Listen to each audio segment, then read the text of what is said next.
Salut! J'espère que vous allez bien.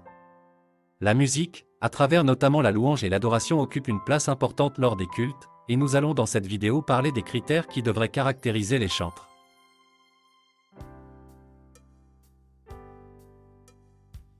1 Chroniques 15, 16 à 22 et Nombre 3, 5 à 8 nous révèlent que les chantres au temps du roi David avaient reçu un appel.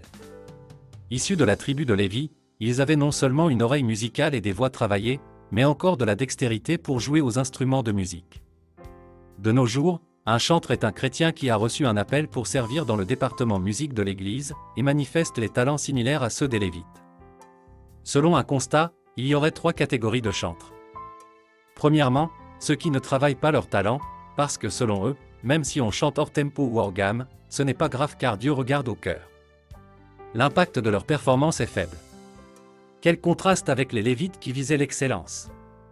Deuxièmement, nous avons des chantres très performants qui révèlent un travail vocal et instrumental de qualité quand ils prestent. Cependant, ils manquent de profondeur et d'impact spirituel. Ils sont superficiels car ils se contentent de la performance technique. Troisièmement, nous avons des chantres qui, non seulement sont performants techniquement, mais encore dégagent une présence glorieuse quand ils prestent.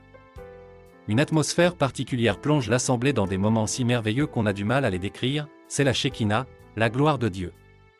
On réalise simplement que Dieu siège au milieu de la louange de son peuple. Nous sommes des vases et des canaux grâce auxquels Dieu veut se manifester à travers le son de nos voix et de nos instruments. Si vous êtes appelé, cela veut dire que Dieu vous a déjà donné des talents. Cependant, vous devez les travailler pour les affiner. Et la manière la plus simple, c'est d'imiter les experts en travaillant avec eux, ou en utilisant leurs audios ou leurs vidéos.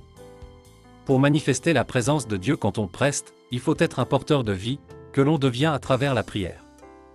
Sans une vie de prière, tu n'auras pas d'impact dans ton ministère. Il faut également se nourrir au quotidien de la parole de Dieu selon Matthieu 4,4. Si tu ne te nourris pas de la parole de Dieu, ta prestation sera comme un coup d'épée dans l'eau. Il faut enfin être en communion avec l'Esprit de Dieu pour avoir l'inspiration et la puissance. Luc 4,18 révèle que Jésus dépendait du Saint-Esprit pour manifester les œuvres de Dieu dans son ministère, à combien plus forte raison nous. En définitive, le chantre reçoit l'appel de Dieu au ministère de la musique. Et c'est donc quelqu'un qui a des prédispositions qui doivent être affinées. Et pour avoir de l'impact, quand il rend ministère, il doit chérir la prière, la parole de Dieu et la communion avec le Saint-Esprit. J'espère que cette vidéo vous aidera à vous améliorer. Si vous avez des questions, laissez-les en commentaire. En attendant la prochaine vidéo, portez-vous bien et que Dieu vous bénisse.